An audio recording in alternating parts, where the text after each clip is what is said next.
NFL trade deadline is here, 4 p.m. Eastern, so we're going to recap all of the latest news and the rumors and some of the trade targets I've got for the Browns going into the deadline because you know this man, this beautiful man right here is going to be very, very busy today. Before we get to all that good stuff, though, the Browns might have made a signing. As I'm about to start filming, I see Kenyan Drake tweet out a GIF of the Dawg Pound. GIF or GIF? What do you think? But I see Kenyan Drake tweet out that GIF, which to me signals the Browns are signing Drake after they brought him in on a visit earlier this week. So the running back room will have a new pair of legs in it. My suspicion is it's going to be a practice squad addition for now, but the Browns know that Jerome Ford and Kareem Hunt have both been nicked up a little bit recently. I don't think they've found their true RB1. Pierre Strong Jr. stock is rising right now. Kareem Hunt didn't take a single touch of the ball in the fourth quarter. So keep an eye on Kenyan Drake getting officially added to the Browns, either active roster or fifth or practice squad soon. But Kenyan Drake, longtime Dolphin and then Cardinal, and then most recently a Raider and then Raven. So we'll keep you guys posted as we get more updates on that front. But before we get to all the trade rumors and galore and whatnot, we're going to be live here on the channel for it. So make sure you tune in. When you see this thumbnail, don't be afraid. Click on it and come hang out with us as we break down everything related to the Browns on NFL trade deadline. Now, let's talk about the Browns today as they enter the trade deadline 4-3, and I think they are buyers, right? Their strength of schedule moving forward is 21st, so they don't have too many tough games out there outside of some divisional opponents. They've got a good amount of draft ammunition to use for trades. No first rounder, but they got a second, a third, a pair of fifths, and a pair of sixths. So they've got a decent poker hand, and they have needs at wide receiver, running back, and offensive line. That was kind of the word on the street about a month ago. Jed Wills has improved. I don't think you're going to see an offensive lineman trade go down. For starters, they're pretty rare mid-season, but I think, like I said, with Wills improving, Andrew Berry feels a little bit more comfortable with him moving forward for the rest of the year. Now, another need they have is quarterback, and it's tough to kind of figure out where quarterback fits in their team needs because we don't know when Deshaun Watson will be able to return to 100%. But my thing is this. Even if Watson is ready to roll, let's say this Sunday against the Arizona Cardinals, who's to say he won't aggravate his shoulder injury again, and then we got to go back to P.J. Walker. So whether Watson is healthy this week or not, the Browns just need to find a new backup quarterback, and so there are some options out there. Now, an interesting new development we had come down the wire yesterday was Ian Rappaport tweet out that barring a significant change of plans, Arizona Cardinals rookie Clayton Tune is expected to start this week. Sources say Kyler Murray may still play, but next week is more likely as of now. Why are the Cardinals benching Josh Dobbs? Josh Dobbs has been fine. Well, there's a couple of reasons why. One, I think they kind of want to see what they have in Clayton Tune, just in case they decide to move on from Kyler Murray. Two, maybe they're not playing Josh Dobbs this week because he's not going to be an Arizona Cardinal this week because Arizona knows they are trading him. Where could they be trading him to, Petey? How about the Cleveland Browns? How about the team that had Josh Dobbs on their roster earlier this year, who knows the playbook, knows this offense, knows this team, in exchange for the exact same trade the Browns made with the Cardinals back in August? Just hit the undo button.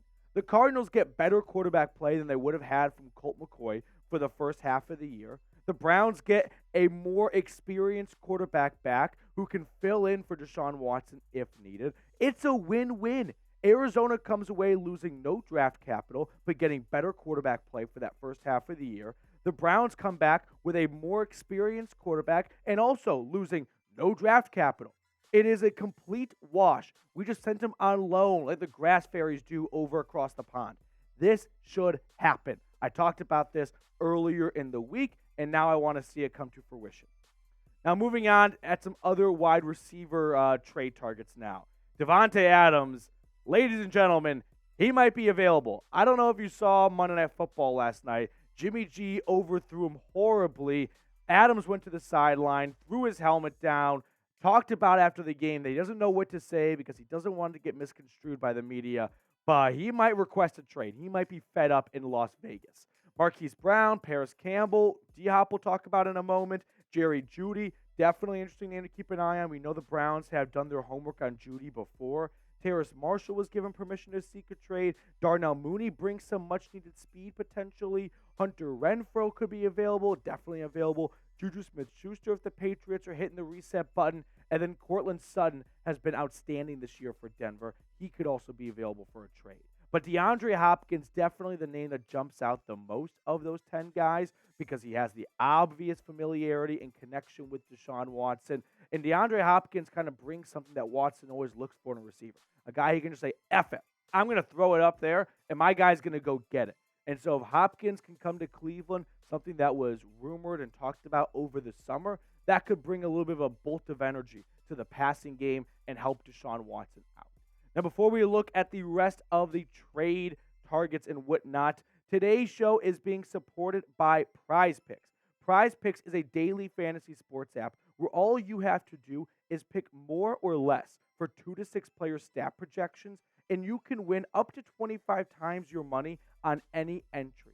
Now, looking ahead for this upcoming Sunday slate of games, do you guys know there's a Germany game? So if you're going to wake up early and watch the Dolphins and Chiefs in the Tyreek Hill Bowl, you might as well have some skin in the game. How about the less on Tua's passing yards at 286.5? And I like the more for Patrick Mahomes, 295.5. I smell a big bounce-back game for Kansas City, and maybe the Dolphins let the Tyreek Hill Bowl become too emotional for them, forcing the football to number 10, which is never really a bad idea, but maybe that leads to some ill-advised passes and the less for Tua. So go to prizepicks.com/CLNS and use code CLNS for a first deposit match up to $100. The link for that, by the way, is in the comments and description of today's video. Prize Picks, daily fantasy sports made easy. Shout out to Prize Picks for supporting the Cleveland Browns report. Switching gears, let's look at running back trade candidates. Now, if the Kenyan Drake signing is indeed official, well, you're not going to see many moves for a running back most likely. However, Kenyan Drake just got a little Twitter happy, and that's not actually true. I could see Dalvin Cook potentially. He has not been a big part of the Jets' offense, and he has been rumored to be available for a trade. What about D'Ernest Johnson? Could he come back to Cleveland? A guy that Kevin Stefanski knows, Stump Mitchell knows, and he could be a good plug-in. I'm not too high on D'Ernest Johnson returning just because if you lose your job after being signed in free agency to a day 2, day 3 running back as the backup running back, to me that signals a lot as to where you are. Zack Moss. Can we take a moment and talk about how phenomenal Zack Moss has been for the Indianapolis Colts this season, especially at the start of the year with Jonathan Taylor out on the PUP list? However, the last 3 or 4 weeks, Jonathan Taylor's usage continues to go up and up and up and up, and Zack Moss is going down and down and down and down. The Colts, they're not going anywhere this year. They're not winning a playoff game with Gardner Minshew. No offense, Indianapolis or Gardner. But the reality is they know that this was always going to be a bit of a building year. So why not trade Zack Moss, your backup running back now, and get something for the guy before he leaves in free agency next year? How about edge rusher? I just want to toss this in here because Andrew Berry, we know, has not only an addiction for trades in general, but specifically adding more edge rushers. When we thought the Browns were set at edge with Okoronkwo and Myles Garrett, they went out and got Zadarius Smith. So with Zadarius Smith dealing with a bit of an injury right now, maybe Andrew Berry feels like, hey, it can never hurt to add a lefty reliever at the trade deadline. Let's go get an edge rusher. Who could that edge rusher be? There's been some low-level rumblings of the Browns just having interest in Chase Young, right? A guy they think could be a building block opposite of Myles Garrett for years to come. Former second overall pick, of course, from the Ohio State University. And so maybe the Browns kick the tires on Chase Young and go, what would it cost to get him? Because we might not have a starting role for him this year, but maybe next year, because Zadarius Smith is only on a 1-year contract, we could build a future tandem of Young and Myles Garrett because it won't cost you that much to get Chase Young right now compared to what he was going for when he came out of the draft, going second overall. And Andrew Berry might think that's just too good of a value or too good of a deal to pass up on for the future. Personally, if I have one thing that I want you guys to learn from today's video, it is that I want the Browns to keep the 2024 second-round pick. It scares the bejesus out of me going into next year's draft without a first and without a second, and especially if that second is used on a one-year rental. If you're giving up that good of a draft pick, one would think a contract extension would follow, but the Browns have dished out a lot of money the last 2 or 3 seasons now. I don't know if they're in a spot where they are ready to give a big contract extension out. So for that reason, if the trade deadline passes and the Browns still have their second-round pick, I'm going to be happy about it. One last note before we get on out of here. In terms of trade candidates for the Browns themselves, I don't think DPJ will be on the Browns at 4:01 Eastern time today. I have a feeling that DPJ and his 97 yards and 8 grabs the first half of the season now might be enough for Andrew Berry to go, contract season, doesn't look like you're playing at a rate where we want to re-sign you anyway. Let's try and include you in a wide receiver swap. Maybe that can ease the burden of what draft capital we'd have to give up for a guy like DeAndre Hopkins if we toss in DPJ to Tennessee. So keep an eye on DPJ. I've got a feeling he could be done in Cleveland after today. But let me know who you want the Browns to trade for. Enough of me rambling up here for 10 or so minutes now. I want to know what you'd like to see Andrew Berry pull off in the comment section. That's going to do it for us on today's show. Thank you so much for tuning in. I really appreciate all of you helping support the channel. Hit me up on Twitter or X now, I guess, at MatthewPD.